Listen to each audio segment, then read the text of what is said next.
محمد وعلى آل سيدنا محمد اللهم صل الحمد لله رب العالمين وبه نستعين والصلاة والسلام على سيد المرسلين وعلى آله وأصحابه أجمعين أما بعد قال الله تبارك وتعالى ومن زحزح عن النار وأدخل الجنة فقد فاز وما الحياة الدنيا إلا متاع الغرور صدق الله العظيم۔ گزشتہ ہفتے موت سے متعلق چند گزارشات آپ حضرات کی خدمت میں رکھی گئی تھی۔ اللہ رب العزت والجلال نے انسان کو دو طرح کی نعمتوں سے مالا مال فرمایا ہے۔ ایک نعمت ہے جو دنیا کی نعمت ہے، ایک نعمت ہے جو آخرت کی نعمت ہے۔ لیکن آج انسان ان دونوں نعمتوں میں سے اس نعمت کو زیادہ حفاظت سے سنبھال کر رکھنے کی کوشش کر رہا ہے کہ جس کے متعلق اتنی زیادہ فکر کرنے کی انسان کو تعلیم نہیں دی گئی ہے۔ مثلا ایک آدمی کسی سفر میں جا رہا ہے کہیں منزل پر، اس کو دو طرح کا سامان دیا جائے۔ ایک وہ سامان جو صرف اسٹیشن پر رک کر کھانے کے لیے ہے، یا اور کھانے کے بجائے پہننے کے لیے ہے، یہ کام آپ کو صرف اسٹیشن پر کرنا ہے۔ دوسری چیز کہ آپ کا جو آگے کا سفر ہے وہاں کے لیے۔ اب آدمی اس کو تو ضائع کر دیتا ہے، اور جو اسٹیشن پر رک کر جو آپ کو دیا گیا تھا اس کے ہی سلسلے میں ساری تباہ کر رہا ہے۔ تو کیا ایسے آدمی کو عقل مند کہا جائے گا؟ ہرگز نہیں۔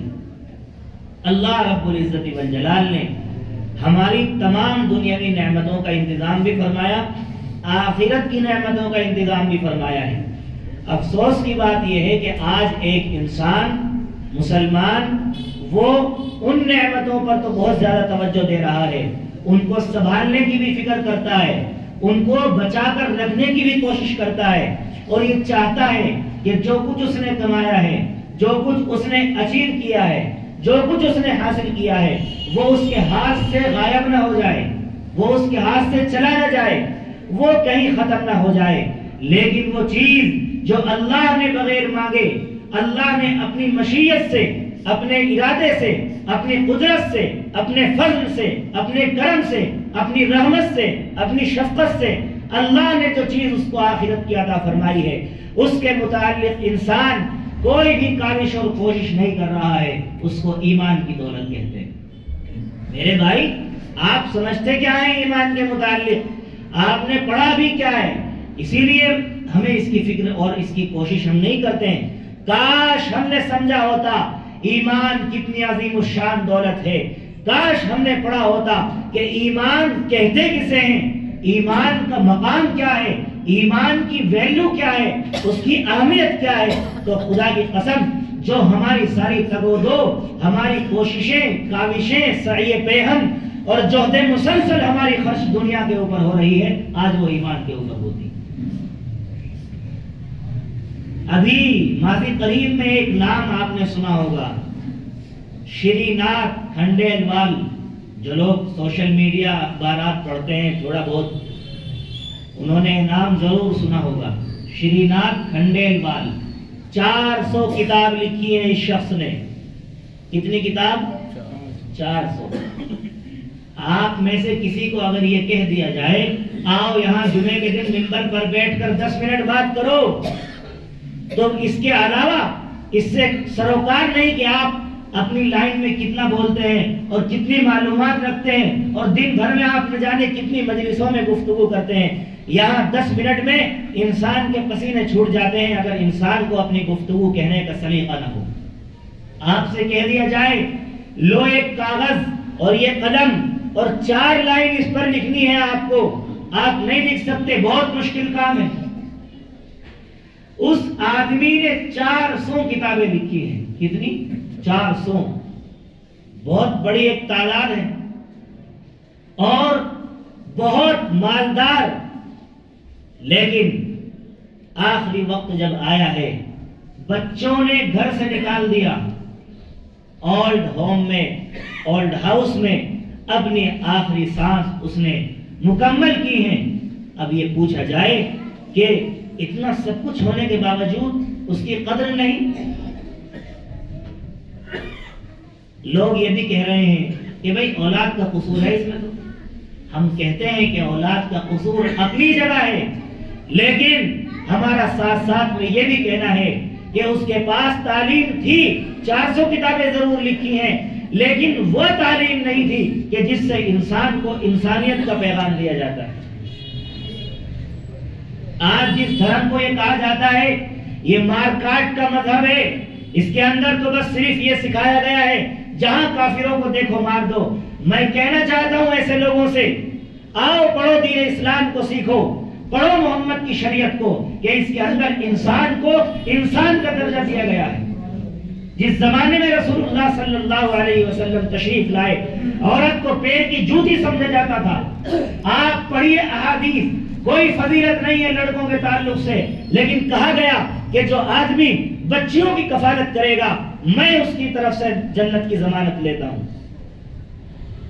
عورت کو، بچی کو پیدا ہوتے ہی مٹی کے اندر زندہ دفن کرتے تھے، زندہ. آج تو یہ سب نہیں پایا جاتا. اللہ کے رسول صلی اللہ علیہ وسلم نے ایسے زمانے میں عورت کو عورت کا مقام دیا. انسان، اور صرف عورت کا مسئلہ نہیں ہے، ذرا ذرا سی بات پر ایک دوسرے کی گردن اتار دیتے تھے. اپنی تلوار کی دھار چیک کرنے کے لیے کسی جانور کو مار دیا کرتے تھے. ایسے خطرناک ماحول میں اللہ کے رسول اس دھرتی پر تشریف لائے ہیں اور اللہ کے رسول نے سمجھایا ہے کہ انسان کا کیا مقام ہے، اس کی کیسے عزت کی جاتی ہے، بڑوں کا کیسے ادب کیا جاتا ہے اور کتنا ادب کیا جاتا ہے. بڑوں کا کیسے ادب کیا جاتا ہے اور کتنا ادب کیا جاتا ہے. بعض لوگ ادب کے چکر میں کہ بھائی ماں باپ تو بھگوان سمان ہوتے ہیں، ماں باپ تو، اسلام نے تو ساری چیزیں بتائی ہیں کہ ادب بھی کرنا ہے اور کتنا کرنا ہے. ادب بھی کرنا ہے، کتنا کرنا ہے. یہ مسلمان اور اسلام ایک واحد ایسا مذہب ہے مسلمانوں کا کہ اس کے اندر ماں باپ کی خدمت کو عبادت کے عنوان سے قائم کیا گیا ہے. ماں باپ کی خدمت کو عبادت کہا گیا ہے. وَقَضَى رَبُّكَ أَلَّا تَعْبُدُوا إِلَّا إِيَّاهُ وَبِالْوَالِدَيْنِ إِحْسَانًا. تمہارے رب نے یہ فیصلہ کر دیا، اللہ تعبدوا الا إِيَّاهُ، اس کے سوا کسی کی عبادت مت کرو. وَبِالْوَالِدَيْنِ إِحْسَانًا، اپنی عبادت کے بعد فوراً جو حکم دیا ہے وہ یہ ہے کہ ماں باپ کے ساتھ حسن سلوک کرو. ماں باپ کے ساتھ حسن سلوک کرو. تفصیل سے سمجھایا، اما یبلغن عندک الکبر احدهما او کلاهما فلا تقل لهما اف. دونوں میں سے ایک یا دونوں تمہارے پاس اگر اس حالت میں ہو کہ بڑھاپے کی حالت میں ہو، مزاج چڑچڑا ہو گیا ہو، فلا تقل لهما اف. اف کا لفظ نہیں مت کہنا، یہ تعبیر ہے کہ ان کو تکلیف نہ ہونے دینا. ولا تنهرهما، ان کو جھڑکنا مت. وقل لهما قولا کریما، کوئی بات بھی کہنی ہے تو بہت نرمی سے کہنا. وَخْفِضْ لَهُمَا جَنَاحَ الذُّلِّ مِنَ الرَّحْمَةِ، اپنے آپ کو ان کے سامنے ہمیشہ جھکائے رکھنا. وَخْفِضْ لَهُمَا جَنَاحَ الذُّلِّ مِنَ الرَّحْمَةِ وَقُلْ رَبِّ ارْحَمْهُمَا كَمَا رَبَّيَانِي صَغِيرًا، اور دعا کرتے رہنا، اے میرے پروردگار ان دونوں پر رحمت نازل فرما، کما ربیانی صغیرا، جیسا کہ ان دونوں نے بچپن میں میری تربیت کی ہے. یہ ہے اسلام کی واضح تعلیمات. مجھے بتائیے کسی انسان کو یہ آیات معلوم ہو اور ان کا ترجمہ معلوم ہو، بہت مشکل ہے وہ اپنے والدین کے ساتھ کوئی گستاخی کرے اور ان کی جو ہے خدمت نہ کرے. ظاہر سی بات ہے ان 400 کتابوں میں اس نے بہت کچھ لکھا ہوگا کہ بڑوں کا آدر سمان کیسے کرنا ہے، معاشرے میں کیسے رہنا ہے، دوست احباب سے کیسے ملنا ہے. 400 کتابوں میں کچھ تو لکھا ہوگا اور اچھا ہی لکھا ہوگا، لیکن یہ تعلیم اس کے پاس نہیں تھی خود جو 400 کتابوں کا رائٹر اور مصنف ہے، اپنی اولاد کو وہ کیسے دیتا؟ کون سی تعلیم؟ یہ وَلَا تَنْهَرْهُمَا، ماں باپ کو اف بھی مت کہنا، انہیں جھڑکنا مت، ہمیشہ ان کے سامنے نرم بن کر رہنا، اپنے بازوؤں کو جھکائے رکھنا۔ یہ تعلیم خود اس کے پاس نہیں تھی تو اپنی اولاد کو یہ تعلیم کیسے دے سکتا تھا؟ یہ ہے میرے بھائی اسلام، اس کو کہتے ہیں ایمان۔ یہ واقعہ ہوا، ہر آدمی نے اس کو اپنے اپنے اینگل سے دیکھا۔ ہر آدمی جب کسی چیز کو دیکھتا ہے، آبزرو کرتا ہے، ہر آدمی اپنے اپنے اعتبار سے اس کے نتیجے نکالتا ہے۔ ہر آدمی اپنے اعتبار سے اس کے نتیجے نکالتا ہے۔ میرے ذہن میں نے یہ بات کہیں سنی تو میرے ذہن میں آیا کہ اس تعلق سے کچھ بات کہنی چاہیے کہ کاش اگر اس کی جھولی میں اسلام ہوتا، یہ درگتی نہ ہوتی، بلکہ 400 کتابوں کا مصنف ہونے کے بعد اسلام میں تو آپ دیکھیے کہ ہمارے جو بزرگ ہوتے جاتے ہیں، خاص طور سے علماء، اللہ ان کی قدر اور بڑھاتا جاتا ہے۔ یہ مسلمان ہے، 20 سال ہو گئے، باپ پیرالائسس ہے، والد اس کو مار گیا ہے، اس کا پخانہ بھی، پیشاب بھی، اس کے کپڑے بدلنا بھی وہ کر رہا ہے۔ اور یہ بات آپ یاد رکھیے، باپ اور بیٹا دونوں کے جذبات الگ الگ ہیں۔ ماں اور بیٹا، ماں باپ اور والدین اور ان کے مقابلے میں جو اولاد ہوتی ہے، ان کے جذبات الگ الگ ہوتے ہیں۔ کیسے؟ آپ کسی کے باپ ہیں یا کوئی کسی کی ماں ہے تو ان کے جذبات الگ ہوں گے۔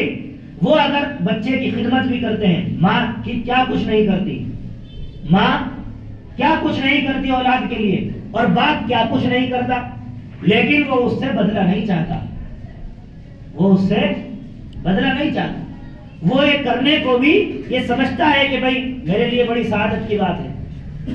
لیکن جو اولاد ہوتی ہے، اولاد وہ اگر کر دے اس کی طرف سے بہت بڑی بات ہے۔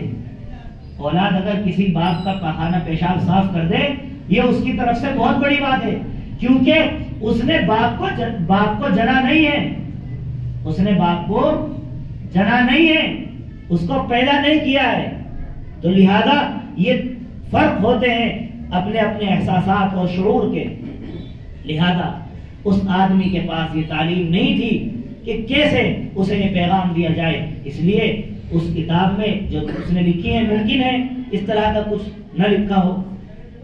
اگر کاش اسلام اس کی جھولی میں ہوتا تو وہ اپنی بھی تربیت اس کی خود ہوتی اور اپنے اولاد کو بھی وہ بتاتا، تو پھر آخری عمر میں جو کچھ اسے یہ نیوز دنیا میں پھیلی ہے، یہ خبر کوئی یہاں کی نہیں بتا رہا ہوں میں، پوری دنیا میں یہ خبر گئی ہے کہ اتنا سب کچھ ہونے کے باوجود آخری ایام اس کو اولڈ ہاؤس میں گزارنے پڑے ہیں۔ بڑھاپے میں آدمی کو کچھ نہیں چاہیے ہوتا، اسے کوئی بہترین کھانے نہیں چاہیے ہوتے، نہ بہترین کپڑے چاہیے ہوتے، بس اسے کچھ محبت کے جملے چاہیے ہوتے ہیں۔ بس چند محبت کے جملے اسے کہہ دو، اسی پر وہ خوش ہو جاتا ہے، بس اس سے زیادہ اسے کچھ نہیں چاہیے۔ لیکن یہی چند محبت کے جملے آج مارکیٹ سے شارٹ ہیں۔ آج اولاد والدین کو کچھ سمجھنے کو تیار نہیں ہے۔ میرے بھائی، اسلام یہ دولت ہے، یہ اللہ نے آپ کو دی ہے۔ میں نے یہ جو تمہید باندھی ہے یہ بتانے کے لیے یہ دولت آپ کے پاس ہے اور آپ اس کی فکر نہیں کر رہے ہیں۔ ایک دعا اللہ کے رسول پڑھا کرتے تھے، رضیت باللہ ربا وبالاسلام دینا وبمحمد رسولا۔ یہ ہمیں بھی پڑھنی چاہیے۔ کیا مطلب ہے اس دعا کا؟ رضیت باللہ ربا، میں راضی ہوں اس بات پر کہ اللہ میرا رب ہے۔ رضیت باللہ ربا، میں اللہ کو رب مان کر راضی ہو گیا۔ وبالاسلام دینا، اور اسلام کو دین مان کر راضی ہو گیا۔ وبمحمد رسولا، اور محمد کو رسول مان کر میں راضی ہو گیا۔ کہاں ہم ان دعاؤں کا اہتمام کرتے ہیں؟ ایمانداری سے بتانا، اللہ ماشاءاللہ نماز کے تو پہلے ہی لالے، پھر کسی کو 2-4 منٹ دعا ماننے کی توفیق ہو جائے، اس میں کیا دعائیں ہوتی ہیں؟ عام طور سے جو ماحول ہے، میرا کام چلا دے، میری اولاد سدھر جائے، میرا یہ ہو جائے، میرا یہ ہو جائے، یہی ہے نا؟ ایمانداری سے دل میں ہاتھ رکھ کے بتانا، میں کوئی بیان اس طرح نہیں کرتا بھائی آنکھ میچ کر کے دھواں دار بیان ہو رہا ہے، پتہ نہیں لوگوں کو سمجھ میں آ رہا ہے. نہیں، میرا تو مزاج تھوڑا سا مختلف ہے. میں تو گفتگو کرتا ہوں، ایک آدھ بات بھی سمجھ میں آ جائے، وہ جمعے کے بیان بھی اس کا مقصد پورا ہو گیا، اور میرا بھی مقصد پورا ہو گیا، اور آپ کا بھی مقصد پورا. ایک آدھ بات سمجھ میں آ جائے. میں تو مذاکرہ کرتا ہوں، بیان تو یہ تو بڑے علماء کا کام ہے. تو یہ بتائیے دل پہ ہاتھ رکھ کر کرتے ہوں اے اللہ میرے ایمان کی حفاظت فرما؟ نہیں، یہ ریشو ہے ہی نہیں. بہت کم، الا ماشاء اللہ، کہ میرے ایمان کی حفاظت فرما. جو ایمان آپ کو بغیر مانگے عطا کر دیا گیا رب العالمین کی طرف سے، اللہ نے اپنے فضل سے آپ کو عنایت کیا ہے. آج ہم اس ایمان کی فکر میں بالکل بھی کوشش اور کاوش نہیں کر رہے ہیں. میرے بھائی، ایمان کی حفاظت کیجیے، اپنے ایمان کی. اس کو سوال یہ ہے، جب ہم کسی چیز کو نعمت سمجھیں گے تبھی تو حفاظت کریں گے. ہم تو اسے نعمت مانتے ہی نہیں ہیں، ہم تو اسے نعمت مانتے ہی نہیں ہیں. بعض لوگ تو بلکہ پتہ نہیں کیا کہہ جاتے ہیں، ایسے جملے جن سے کفر اس پر لازم آ سکتا ہے. بالکل کیا ایک جملہ ان میں سے یہ بھی کہ ہم مسلمانوں نے دنیاوی تعلیم کو چھوڑ دیا اور بس دین میں لگ گئے، اسی کے پیچھے ہیں. استغفر اللہ العظیم. یہ جملے نہیں ہیں، عام جملے بتا رہا ہوں بھائی صاحب، عام جملے ہیں، عام، جن کو کہنے سے پہلے سوچتا بھی نہیں آدمی. ان کے تار جو ہے نا بالکل اخیر میں جڑتے ہیں جا کر. یاد رکھنا یہ بات، ان جملوں کے تار بالکل اخیر میں جڑتے ہیں. ضمانت بچانی بھاری ہو جائے گی، ایسے جملے نہ نکالا کرو. ایک جملہ اور، کیا؟ انسانیت سب سے بڑا مذہب ہے. انسانیت سب سے بڑا مذہب ہے. نہیں بھائی، سب سے بڑا مذہب اسلام ہے. انسانیت سب سے بڑا مذہب نہیں ہے. اسلام نے آپ کو سکھایا ہے کہ انسانیت کیا ہوتی ہے. بھائی جہاں یہ تصور ہوتا ہو دلت نیچے بیٹھے گا، برہمن اوپر بیٹھے گا، جہاں یہ تصور پایا جاتا ہو اور جہاں یہ تصور ہو، یہ الگ، دیکھیے یہ الگ بات ہے کہ ہم مسلمانوں نے اپنے اوپر اسلام کو اپلائی نہیں کیا.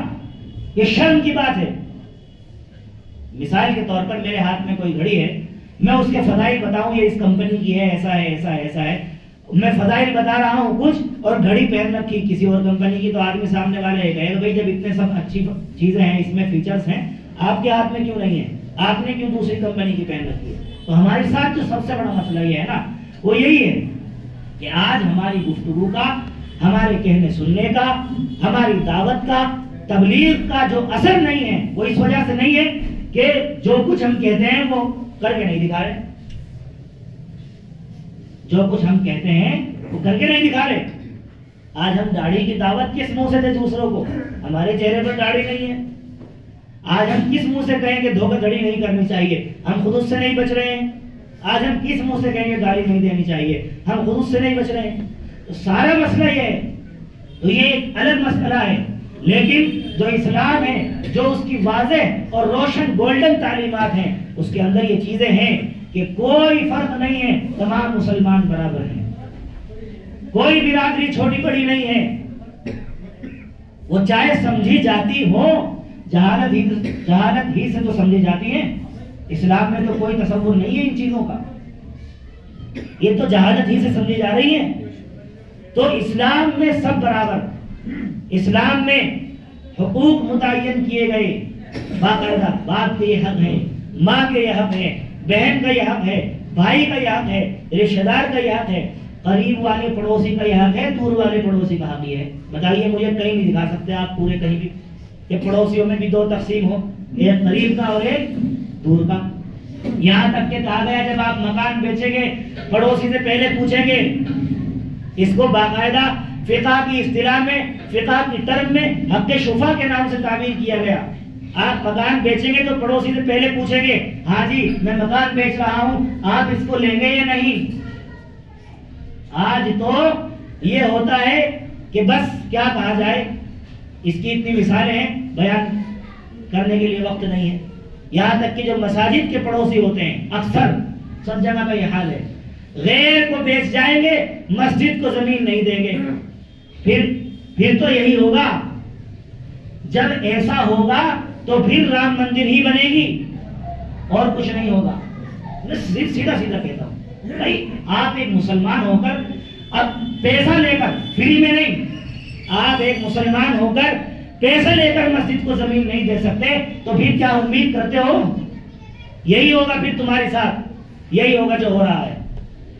شرم سے ڈوب کر مرنا چاہیے. ایسی واضح تعلیمات ہیں، کاش کوئی پڑھے، کوئی سمجھے اور عمل کرے. یہ ہے میرے بھائیوں ایمان.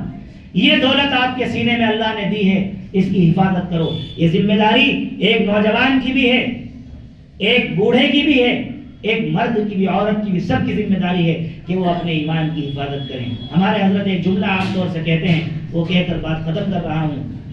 مقصد زندگی اللہ کی بندگی، مقصد زندگی اللہ کی بندگی، مقصد حیات اللہ تعالی کی یاد. انسان نہ اپنی مرضی سے اس دنیا میں آیا ہے اور نہ اپنی مرضی سے اس دنیا سے جائے گا. جب آنے میں اس کی مرضی کا دخل نہیں اور جانے میں اس کی مرضی کا دخل نہیں تو عقل مندی اور دانش مندی کا تقاضا یہ ہے کہ بیچ کی جو زندگی ہے وہ بھی اللہ کے حکموں کے مطابق گزارے. اور انسان کوئی درخت نہیں کہ کھڑا رہے اور کوئی پتھر نہیں کہ پڑا رہے. انسان کوئی درخت نہیں کہ کھڑا رہے اور کوئی پتھر نہیں کہ پڑا رہے. اسے چاہیے کہ اپنے رب کی خوشی کے کاموں میں لگا رہے. یہ ہے میری دوستو زندگی کا مقصد. کریں گے عمل انشاءاللہ، اپنے ایمان کی حفاظت کریں گے. اللہ عمل کی توفیق عطا فرمائے. وآخر دعوانا